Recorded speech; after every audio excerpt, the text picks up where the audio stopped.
If you're questioning a man's interest, there is no question that he's going to lose it. It's just a fundamental fact that men love through wondering. They love through pursuing a woman's time, attention, and affection. And when you go to him and question his interest in you, it lowers his by lowering his wonder and lowering the challenge, because you are showing your hand in this game of love cards that you want him in a way that you feel he doesn't want you, and you don't present as a worthy opponent. And being a worthy opponent is what inspires him. So we have to get that under control. And in this episode with 35-year-old Christine, we go into the mindset, a little bit of the manifestation, and the mechanics of men and what she's doing with Maurice, what she's saying to him that is lowering his interest and will not get her what she deserves. I thought this was such a good conversation that I wanted to bring it to you in its entirety outside of the 80-20 Wonder Club. So it's all here for you. Listen up, learn, so that you can level up to the desire you want from a man,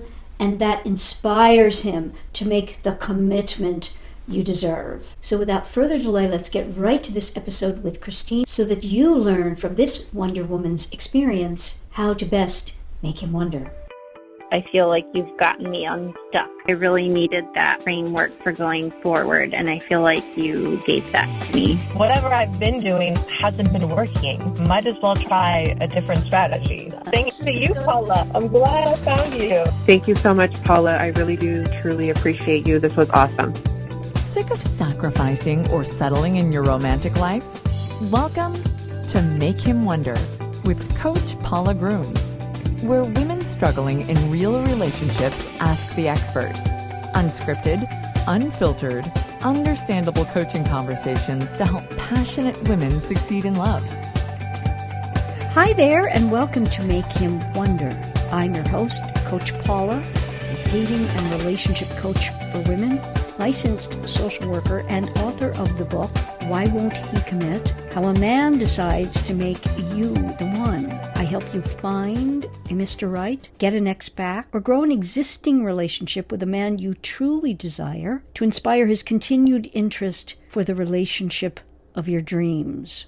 My guest today is 35-year-old Christine, who is back in touch with 35-year-old Maurice, who lives in a different state. Christine and Maurice met online over 3 years ago and went out about 5 times. But then Christine moved 8 hours away to another state, and the two haven't seen each other since. Christine and Maurice started talking again about a month ago, and Christine started doing the rules about 2 weeks later. Christine states that she really likes Maurice, but feels her life is a bit of a mess right now. She says she's dealing with weight issues and being broke, feels slightly unworthy at the moment, yet she has purchased a flight to go to Maurice and see him in his city. Christine comes on today to ask me whether she should even make the trip, how much to hang out with Maurice if she does, and generally how to handle his texting, etc., and perhaps grow the relationship. Good topic. Welcome, Christine. Thank you. Thank you for having me. Absolutely. So, how much have you been texting back and forth now? Is it still about a month? Yes, we got back in touch. Did he contact you again? So initially, I was on edibles. It's a THC-infused gummy. I unfortunately reached out to him and asked him why he stopped talking to me. This was sometime in 2023. And then he emailed me back. He said he just was dealing with a lot. And I just said, okay. And then I think a few weeks later, he emailed me. Actually, he messaged me on Instagram and said, how have you been? And then we went from there. So let me see if I've gotten this straight. About a year ago, you attribute your reaching out to being on edibles? We talked. We briefly started talking again sometime in 2023, but it was very brief. And then he stopped talking to me. He ghosted me. I see. So about 2 months ago now. You were taking some edibles and reached out to him then. Is that correct? Yes. I see. What did you reach out to him with? What kind of message? On Instagram, I just emailed him, why did you stop talking to me? Just like that, you asked him? Yes. Did he answer right away? He did. He said he was just going through a lot, and honestly, I don't remember everything. But that's what he said. He was going through a lot. I think he had just broken up or gotten broken up with not too long prior. I see. Okay. So how has the texting that you've done over the last month or so resulted in you getting a flight to go to see him? Tell us about that. Right. So the first 2 weeks, I was not doing the rules, and I was just being just myself. And he had asked me to come sometime, I think, in October, but I couldn't make it. And then he asked me again for the time around New Year's because he would be off. And I just went ahead and booked a flight for the end of December. I didn't really put too much thought into it, and I do regret that. And then we've been texting pretty much every day. However, the last few days I do feel it's gotten less. Okay, so I just want to be clear. So for the first 2 weeks of you being back in touch, you say you hadn't found the rules yet. So you were just reaching out to him and maybe asking him things, and like you did, like why did he ghost you, etc. Then he was responsive and you were going back and forth. At that time, did you offer to come and see him? No, I did not offer. He asked me to come to see him. He asked me prior to that, but I told him that there was no way I could get away at that time. And then he asked me again because he was going to be off for New Year's, and that's when I booked my flight. I actually had read the rules already almost over a year ago. I read almost all the books, but at the time I wasn't doing them. I wasn't even thinking about it. I don't know why. Wasn't really in my right mind. And then I did book the flight 2 weeks ago from today, actually. I did want to go out there and visit in general, but it really was to visit him. However, after I purchased my ticket and I started doing the rules, I remembered we're not supposed to go to guys, especially in the beginning. And so now I'm making other arrangements. He told me I could stay with him, but I'm going to get my own hotel, and I'm going to find my own way there, and I'm not even going to see him the entire time I'm there. I even told him for some of the time I'm going to do my own thing. And he said that's okay. Okay. So at the moment, everything is fine. But right now, we are about exactly 2 months from New Year's. That's quite a time for both of you. How do you foresee the texting going? Have you talked on the phone? And what is he telling you now about his situation, about looking forward to your trip, anything of the sort? Right. We did talk early today. It was late last night. It was around 1 in the morning, maybe midnight-ish, because he called me pretty late. I work nights right now, but so I ended up reaching out to him and asked if he called. And he said yes. So he ended up calling me back. We talked for about 40 minutes. He's out of town right now because he has a funeral, so I'm trying to give him the benefit of the doubt, which is why I haven't heard from him as much. He did, when we talked earlier today, he did say he was looking forward to the trip. He told me he, told his mom about me, but I'm starting to feel him like pulling away. And I've been doing the rules for the last 2 weeks pretty religiously, to include not speaking to him during the dead zone on the weekend and letting him reach out to me first. I don't know if I'm going too long in between not speaking to him. I'm not sure, because sometimes I do take hours to respond. I don't know. I made the mistake and told him an insecurity, and I said I felt like you were losing interest, and he said he wasn't losing interest, but then I haven't heard from him today. Not even, and usually he texts me good morning, good afternoon. He'll even text me good night. And maybe I'm not used to men doing a lot, especially in the communication department. And so for me, if just a good morning or a good afternoon or whatever it feels like a lot because I'm not even used to that. But now that I feel like he didn't do that today, and it just feels like he's no longer interested. Okay. So this is good that we're on today and unpacking this for you. Mm-hmm. Yes. Let's look at it overall, that he's back in your awareness, you're back in his. He has shown you some interest after you reaching out to him. If you know anything about me, you know that I understand the rules, considered a rules coach, but I modify the rules and call myself an 80-20 rules coach because love, like life, is best lived in 80-20. What I mean by that is that we strive for 100% of the rules, and then we tend to get to that sweet spot of 80% because it won't make much sense, especially in a case like yours, to a man whereby you never did the rules before. And so if you suddenly start doing them in the way that you are, it can be misconstrued as to be anything from weird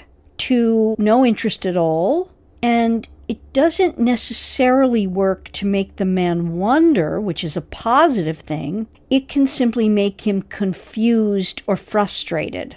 For example, the dead zone kind of thing. It's a mixed message when you've reached out to the man, you're making a trip to see him, you asked him if he still has interest, but yet you cherry pick and do something like the dead zone of the rules. You see how those things are at odds and don't compute? Yes. Right. So I do an 80-20 modification of that. Because if you understand that the rules initially were written in 1994, before texting, before social media, the only way a man could get in touch with you was calling your phone number and leaving a message if you didn't pick up. So a dead zone of, Friday night to Monday morning could make sense. But now it can be totally misconstrued, like I alluded to. It doesn't make a whole lot of sense. So we modify it. For example, you just don't answer him after, say, 5 p.m. on Friday night until, say, Saturday morning, Saturday mid-morning or afternoon. And then you go silent again from Saturday night at 6 or 7 until Sunday during the day. And you can be texting Sunday during the day and Sunday night. All it does is if you go silent on the man with that quote-unquote dead zone, it, again, can be construed as anything from weird, rude, not interested, putting you in the wrong category of you've got some other guy. It just doesn't work very well in the vast majority of cases. Again, I work with whatever is uniquely going on for each woman, but adhering strictly to a dead zone, in most cases in my book, will not help you, especially when all these other things are pointing to a totally different thing on your end. So you are at a fine point now in terms of us talking today that you can increase his interest rather than lessen it if you do a number of things. If you know my work at all too, you know that I work under 3 pillars, so to speak. That is mindset, manifesting, and the mechanics of men. In terms of mindset, that's going to include your self-concept. And what I'm hearing for you, Christine, and you've admitted here that you are feeling like your life is a bit of a mess right now. We want to work against that seeping through to Maurice. Do you know what I mean by that? I don't. Okay. For example, you're feeling like you're not altogether, maybe even to be in a relationship right now. Is that the case? Yes.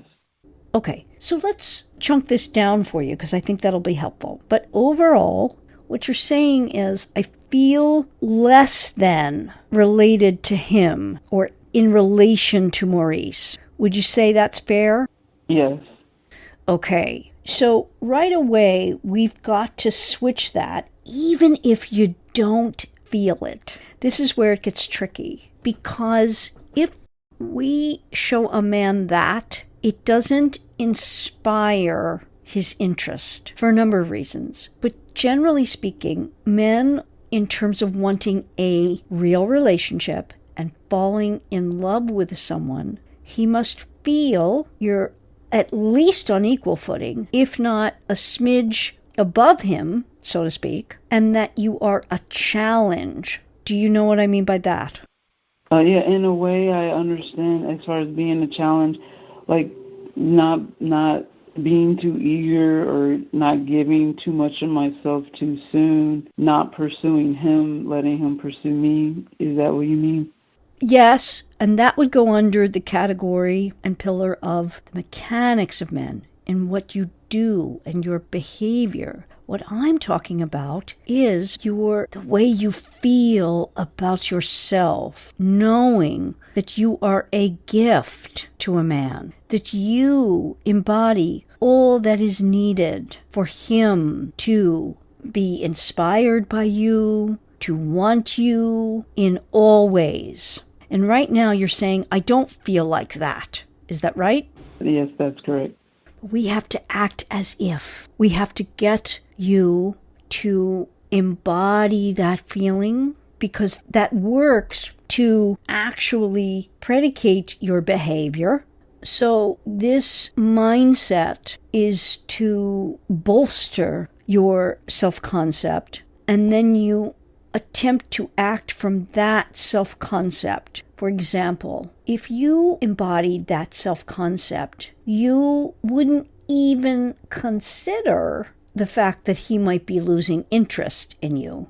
And you would not be asking it because you wouldn't even consider it. You would show, I'm all that and a bag of chips, and I know you are interested in me. And that actually works energetically to inspire a man's interest, to actually create it, and to present you as more of a challenge. Does that make sense? Yes, it does. And that's something that I've heard before, and I know I've always struggled with self-esteem my entire life, ever since I was a child. In fact, I didn't even know much about that until I became an adult. And I guess I don't know how to encompass that type of energy. And I'm in therapy currently. I'm started eating healthy the last few months. I've lost 20 pounds, and I started going to the gym, so I am getting healthier. But that mindset and that self-worth, I don't know why, but it's just I'm having a hard time thinking that way, and I don't know why I'm like that. I love that, because it's actually very simple, the why, and we don't have to dwell on it too much, but we do have to touch on it so you understand what's happening to you and why you continue to act from a place that you don't have a high self-concept. It is your subconscious programming at work here, and what I mean by that is that the not knowing is subconscious, meaning I don't know where it comes from, I don't know why, but I feel it. I trust you're enjoying Make Him Wonder, and that you're getting a lot of helpful information for the life of love you desire and deserve. So if you're not part of the 80/20 Wonder Club yet, you need to be, because now Make Him Wonder is exclusive, a members-only club to listen to every episode, past, present, and future, in full, all ad-free. The 80/20 Wonder Club is a Make Him Wonder membership that gives you all of seasons 1, 2, and 3 in a categorized list by age and relationship status, and a multimedia library of my content, including my book, Relationship Evals, and my Mechanics of Men Mindset Manual, a weekly action step you can focus on to attract and keep the man of your dreams, and have him committing to you completely in the coming months. Make this the moment you start living as an 80-20 Wonder Woman, because love, like life, is best lived in 80-20. When you do 80% of what works with men, the 20% you don't won't much matter. Join the 80-20 Wonder Club by going to the 8020wonder.club. Don't miss out. Go now to the 8020wonder.club. You and your man will be glad you did.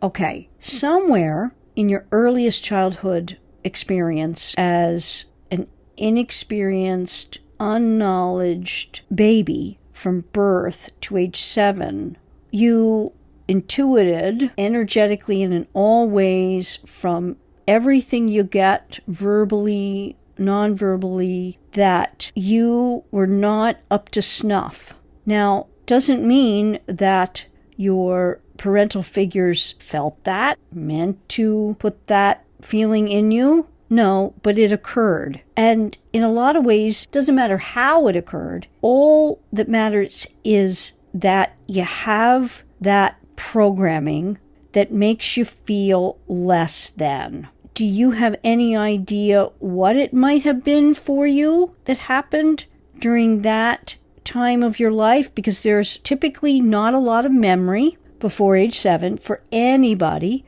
because every human is in a theta brain wave state, which is the state we try to get adults into to hypnotize them. It is a hypnotizable state. So everything that happened to you, and for all of us, you interpret through the lens of, I'm the cause of it happening to me. So if you didn't get love and attention the way you needed to, you will interpret that as, I'm not lovable. I'm not worthy of the attention. I'm not worthy of getting my needs met. And make no mistake, every baby, until minimally 5, 6, 7, you are a ball of need of constant attention from your adult caregivers. So do you have any idea what was going on?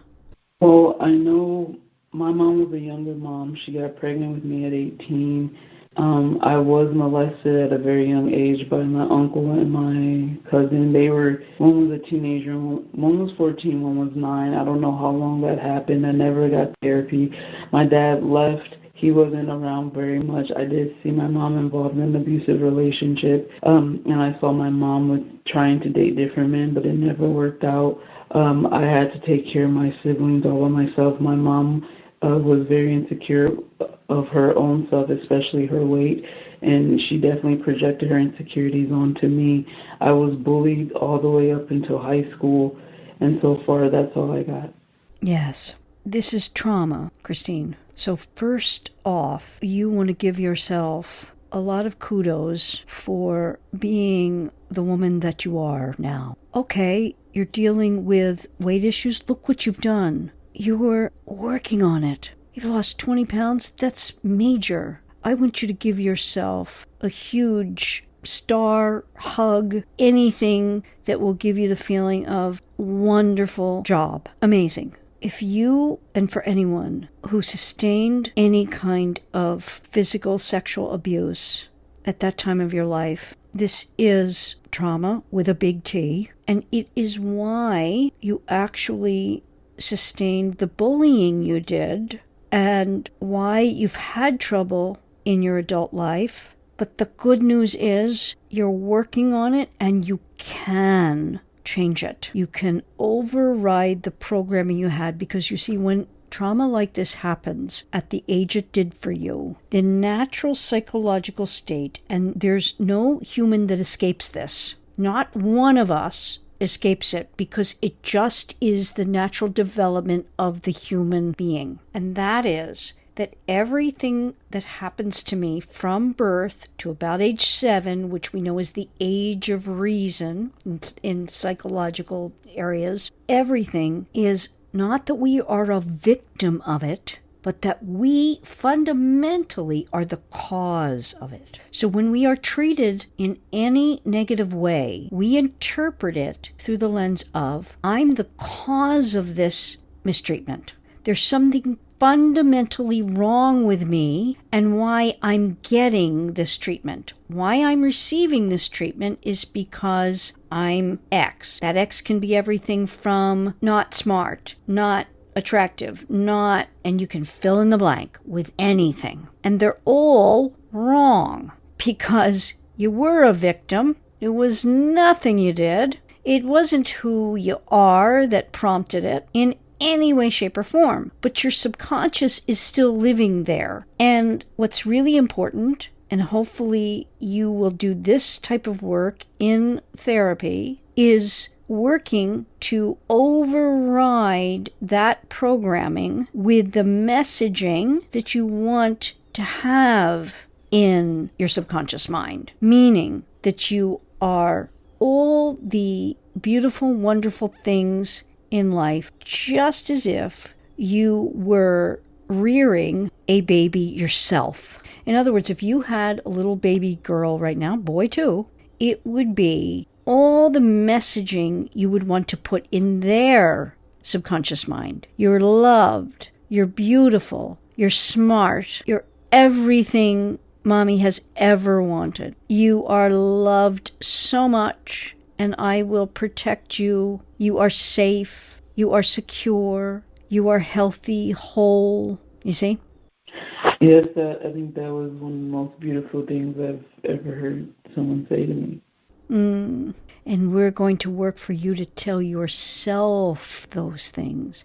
Because you see, there is this other part of you, which is your adult consciousness. Your adult consciousness is the woman who has taken charge, has the life that you have, is that person who is working on herself and has taken herself back to the gym, lost 20 pounds, working a night shift, doing all that you're doing. You're here on this call with me. You discovered something. You found the rules. I mean, everything positive that you are. You are lovely. You're well-spoken. You're smart. You can change this because you are going to be giving yourself from your consciousness. You're going to be messaging your subconscious. And for the next little while, it's got to be a mission. When we first start this work, it needs to be like a part-time job almost. We never want to leave our subconscious mind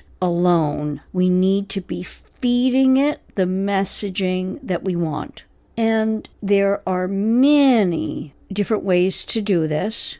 If you can get hypnotherapy for it, that's one of the fastest ways. Sleep meditations are a big way we do it. Writing out and committing affirmations that we want to feed our subconscious mind and repeating them is a very big component of it as well. So that's the mindset. Then we get to the mechanics of men, and that is behaving in a way with him that is approach-based, meaning you do what you know works best with men to inspire their interest, and that's what we talk about here a lot. And then we add in that other last pillar of manifestation, and that keeps us in a very positive state via imagination, visualization, knowing that we are the creators of our life and experience, and that's what you're setting out to do. And you're going to only think about what you want, not what you don't want. So you said think about what I want and not what I don't want. You mean like focus on the positive? For example, if you could have what you want with Maurice, and I want you to just let go of all the negative. In other words, if we could wave a magic wand right now, what is it that you would want with Maurice? Well, one, I would definitely want for myself to be able to earn a bit more money because I work a fairly lower hourly job. So ideally to finish school so I can contribute better. But I would ultimately love to be in a committed relationship with him where I would move to him. He's in like the DC area and get engaged and be married and just have a healthy, happy relationship. And I don't even care where we go. As long as we can afford it and we're together and, we're good to one another. Great. So we would work to create an imaginal act around that. It's very short. It's like 15 seconds. We use visualization. We use sensory perceptions. And we actually get you into the feeling of actually living it and having it. And that gives you such a great positive feeling of the future. But it actually tangibly and sensorially makes you feel like you have it now. Wonderful. And energetically, that helps inspire all the other work that you're doing. Because if I had a crystal ball, the only person in the world that had a crystal ball, and you're talking to me right now, and I say, okay, I'm looking in the crystal ball. Oh, I see. There you are. Oh my goodness. There's the Capitol. I see you, the two of you. You're in marriage. You are living, looks like just outside DC. And maybe you have children in this scenario, right? But I see it all. I see your whole life played out in a moment in this crystal ball. And there you are. Oh, you're a cute little old couple in your rocking chairs on your porch at the end of your life, right? And there's your grandkids and all of it, whatever it is that you tell me you want. And I tell you, I see all that in the crystal ball. And you know that it's true. It's coming to pass. Right now, then, how would that influence your behavior with him? Would you feel more relaxed knowing that no matter what you're going to do, it's coming about? I would hope so, but for whatever reason, I end up screwing things up with men, especially the guys I really like. I get a bit neurotic, possessive. I worry so much, and I don't know, I end up doing the wrong thing, or keep trying to keep a relationship going that should have never even started. So, but I also see how I am very negative. I don't usually look on see the glass as half full. I'm a half empty kind of person. And well, of course you are, because you've been programmed towards that, and we got to change that. Understandably so. But if I had this crystal ball and you absolutely knew that no matter what you did or are doing, you had it, that's going to be your life, it would relax you. But you see, you've so lived in a state of lack, of being hurt, of having to have your guard up. It's almost impossible for you to even feel at this moment what it would be to let down and know that you're going to have love, to know that you're going to have a great life. And I understand that. And you have to go step by step, and you're already started because you're here, you are working on yourself. You just need a few tweaks right now with how you are interacting with him so you don't show your hand in this game of cards. Does that make sense? Yes, it does. No, I was just going to say yesterday, or when I talked to him earlier, I asked him if he felt we were communicating enough, and he was like, it was okay.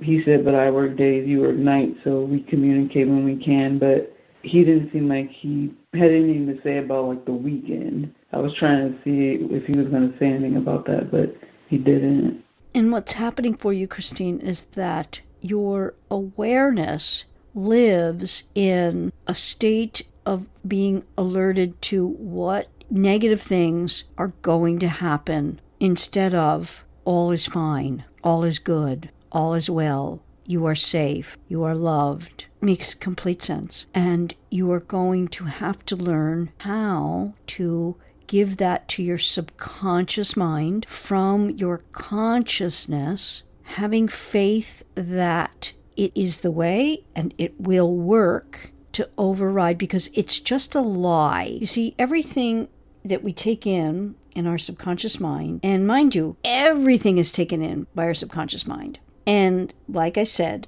theta, which is the brain state we live in from birth to age 7, is a hypnotizable state. We attempt to get adults into that state when we hypnotize them. And everything taken in a theta state is just taken as matter of fact. There is no delineation between right and wrong, good or bad, fact or not. It just is. So, when we've been programmed with the feeling of we are less than, we are not loved, we are not good enough, we are damaged, whatever it is, that's taken as a fact and just we're programmed from that.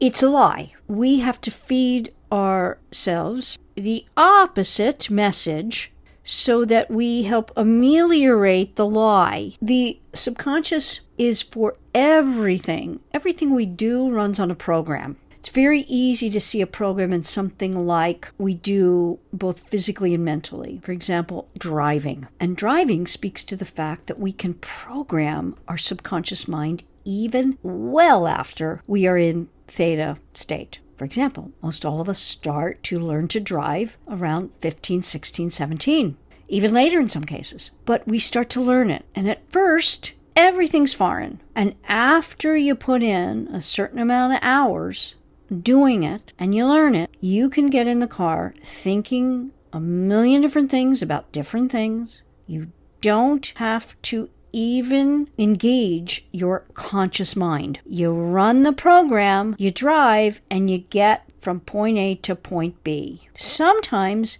people will arrive and they don't even remember anything about the drive because they've allowed completely for the program to take over, and that's a hypnotizable state. But they did it. They navigated every stop, every turn, everything, but don't even remember the drive. That's programming. And what you are talking about, Christine, in terms of your self-concept, you're running on the program and you've got to override it with the program you want. It's like taking data in your computer and updating it with only the thoughts you want, which are counter to the thoughts that are in there, the lies that are in there. Because again, who programmed you then is mostly your own interpretation of what happened, and which again, because you were so young, the only interpretation available to you was, I'm the cause of this. I get abused, it's because I am not lovable, worthy, I'm no good, I'm damaged, whatever it is. What I'm hearing has happened to you is you have coped, because we all need coping mechanisms. You coped with food. Is that true? It's absolutely correct. Great. You didn't cope with drugs. You didn't cope with alcohol. You didn't cope with all manner of other things that are damaging. And you are already showing progress in what you're doing. Fantastic. This is something you can deal with. You are dealing with it, and you will continue to make progress. You can say to your subconscious right now, I am progressing readily, steadily, and easily. You might feel that's a lie. Doesn't matter. We tell our subconscious enough, and then we start to run on that program, you see? Just like with the driving. Yeah. And that's where you want to focus in therapy. So a word about therapy. Many of you who've listened to me a lot, therapy can be very useful under certain circumstances at its best. At its worst, it can simply reinforce the programming you had by just talking about what has happened. Make no mistake, there is a time and a place to absolutely be in a safe space to allow for all that happened to you to come to the fore and to be shown that you are accepted and cared for. There's another adult who listens to you, who believes you, who supports you. Great. But if left there, you're leaving out half of what will get you to where you need to go. And that is, okay, we know the why. We don't want to reinforce any of the thoughts, beliefs, anything related to what we don't want. We only want to relate to what we do want and stay in the state of what we do want, knowing we can have it. Does that make sense? So you're saying to stay in a state of mind where we're constantly telling ourselves that those positive, beautiful things we want will happen, can happen, and is going to happen. Great delineation here is that they are happening. If you have any kind of, say, let's look at it under the lens of, say, Christian beliefs, the Christian Bible. Many places in the Christian Bible, pray as if you already have it. Have you ever heard that? No, but it makes sense, especially for like the manifestation you were talking about. Exactly.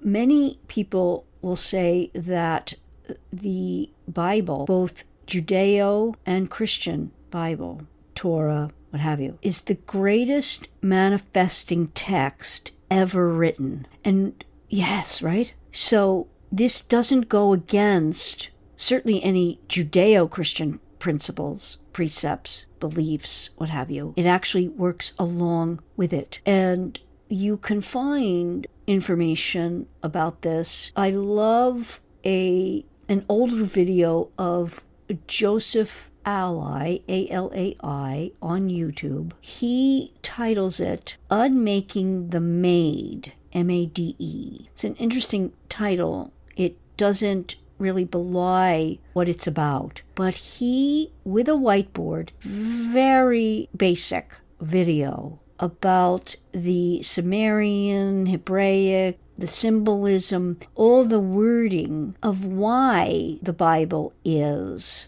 the greatest manifesting text ever written. And it really is eye-opening and a great video to watch. I recommend it to anyone who wants to know more about it.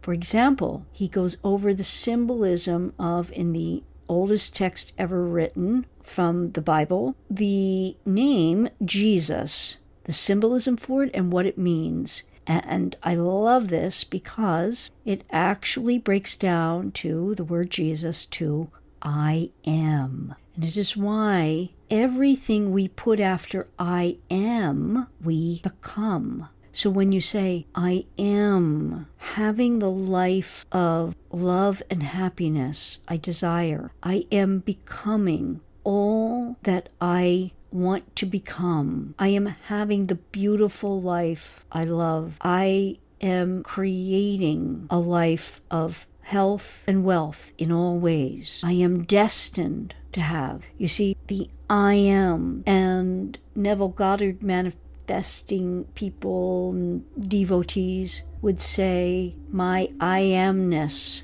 Sylviane Nuccio is another YouTuber and certainly all over social media manifesting coach that works with these precepts, and I love her way of relating all of Neville Goddard's material. So it's someone else to watch and to follow. She and I did a podcast about this. But suffice it to say that if you start to take these tools and use them to infuse your subconscious mind, you will start to see rapid change here in all areas of your life and be able to manifest that lovely scenario you outlined about you and Maurice.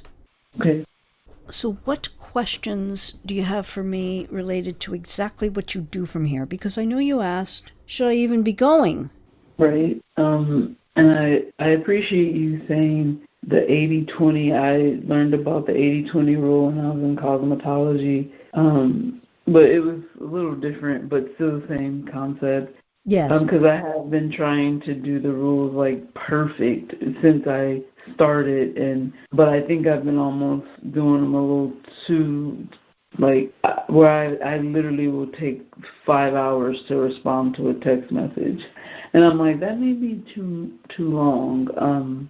And then as far as not saying anything at all on the weekends, however, sometimes I feel like that helps me regulate my nervous system, so I'm not anticipating a text back. If I don't, text at all, it's just, I don't know. I guess, yeah, like if because I'm still going to go, but I don't know if I'm going to see him while I'm there, because I haven't taken a vacation since 2017 anyway. And I just don't know. I talked to my therapist about him, and just based off what I've said, she says, well, her instincts, and based off what I said and shared with her, it sounds like he could be playing games or playing me, and that maybe he likes the chase or the push and pull. So she said to proceed with caution. But yeah, I guess kind of, I don't really know. He did text me a bit ago, good afternoon, but that's all he kind of gives me. He doesn't really ask me questions about myself, and so I don't know. I feel like I do get crumbs from him, even though it's consistent crumbs. Okay. You see, if you are going to be judging him now, you're going to be judging him from who you have been with him. And that, I think, will hurt you, not help you. You have to be new with him so he is new with you. And it's a both and, in a way. It's fair to say you don't know much at all about what he's doing. The only thing we know right now is the behavior he's giving you right now. And and I'll say this to you, he's ghosted you in the past. So what do we know? We know that if he doesn't want to be in touch with you, he won't be. Is that fair to say? Yes.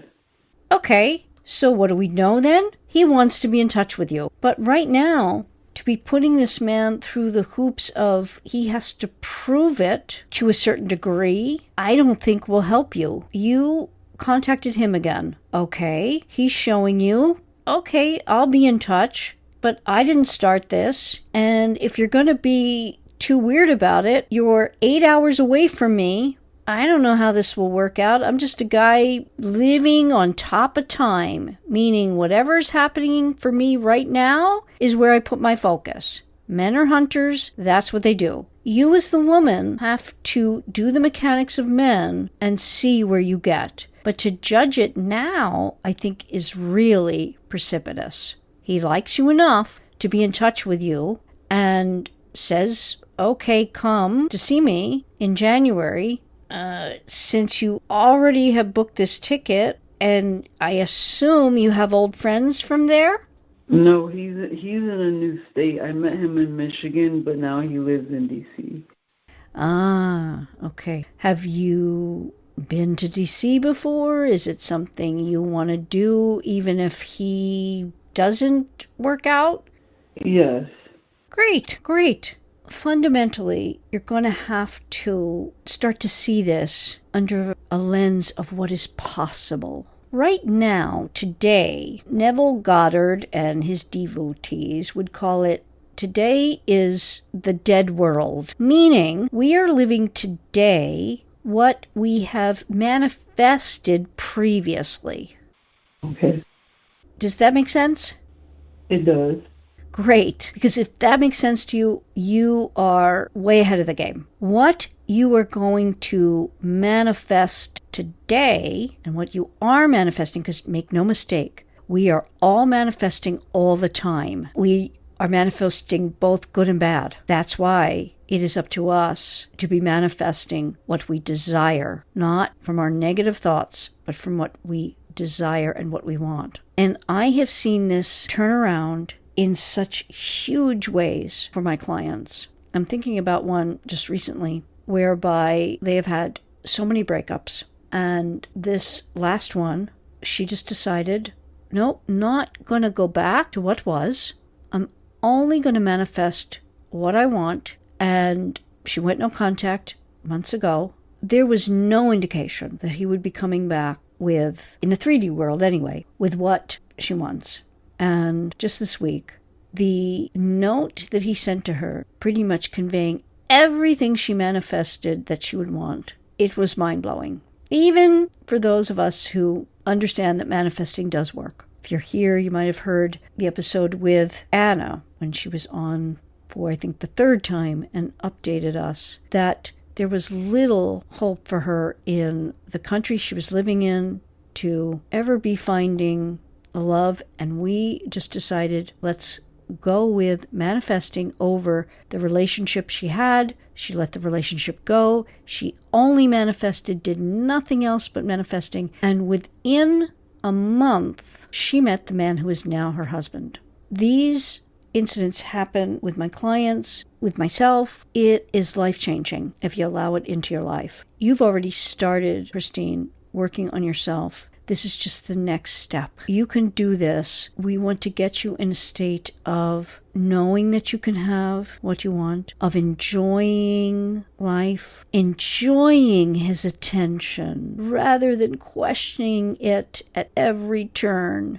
Enjoying the connection you've made again. Not diving headfirst into it and over-texting and doing what you've done in the past, but allowing it into your life and enjoying it moment by moment. Does that resonate with you in any way?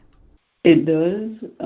I think because in the past I haven't been able to enjoy it. Maybe when I was really young before all the craziness, but I like the idea of just living and being in the moment instead of worrying about the what ifs. Right. Yeah, that's where we go with this right now. And just know you're going to be seeing him. You're going to see if it restarts. It may not, but you allow it to unfold. Not already decide he should be doing X, Y, and Z. No, not at this juncture. He's behaving quite normally under the circumstances. And he's allowing for it to unfold. Would you say that's true? Yes. Okay, so that's where we go with it. Now, there's a lot more. This is just one conversation today. Mm-hmm. But I want to leave you with any answer to any question that I can possibly give you, given all that we've talked about. Well, I appreciate you mentioning enjoying his attention, and because I don't think I do that enough in life. I don't enjoy life. I'm always worried or trying to set a new goal instead of just being. And what you said about like doing the rule of 80-20, I think that is helpful, especially with how I started off just kind of regular, and then I stopped texting on the weekend abruptly. So I don't know. Even though he still would text me on the weekend, even though I wouldn't respond. Yeah, and that's just confusing. Yeah. It's not necessary. It's going to make you feel anxious. Yeah. Mm-hmm. Again, 80-20, you do it like how I was talking about it. There's a lot more from here. We can talk off the air here. This is the first time we've ever talked. I'm so happy that you did this today. And I thank you because it was a great opportunity to explain a lot of the concepts, and hopefully for everyone who's dealing with the same type of issues. For example, you say, it's not like me to enjoy things. It's like me to be maybe wary of things, to think only on the negative side, to be extra cautious, to be on guard. I would assume that's how you've led your life, which makes absolute sense because look what happened to you when you were defenseless. Right. Everything we do as humans is for our survival. And when we learn something subconsciously, we must override it, or else we will continue to run on that program with everything. This is how we are designed, and it's an amazing design for sure. But with every design, there's always a bit of a flaw in certain situations. You know, I use the example all the time of the baby at, say, 1.5. Crawls to the candle that is on the coffee table, reaches out, grabs the flame, and is burnt. Emotionally, as well as physically, this is how it works with everything in our life at that time. Immediately, the baby is programmed. That's what fire does to you. And there is, believe it or not, a folder like on the computer program in our brain, fire. It gets put in the folder. That's what it does. And we never have to consciously think about it again.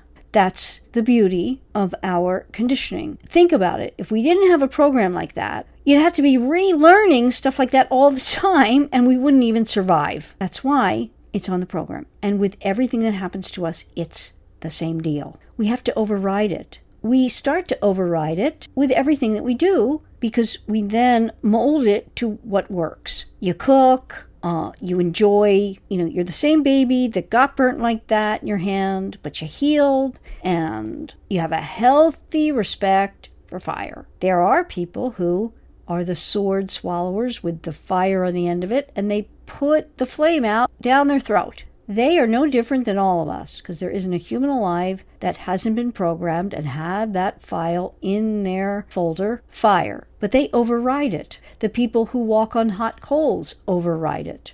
The firemen, in some senses, override it. We can override the programming. You can override that you are not worthy, you are not loved, you're not safe, you're not protected. You must override it. You can override it. And when you do override it, you will see your life unfold in a very different way. In the meantime, you're going to give him grace and enjoy his attention, knowing that it is deserved and that he's not doing anything he doesn't want to do. If he wanted to just play you before, he would have done it then instead of ghosting you. Does that ring true? Yes, I can, yeah. Good. So, again, we will talk more, but I thank you for doing this today. Again, it was a great opportunity to discuss the mechanics of men and where manifesting fits in and mindset work. And, we will talk more about where you can go from here, continue on with this approach, and truly get what you're so deserving of. So I thank you again for doing this today. I thank you for having me on your podcast. I appreciate this very much. You're so welcome.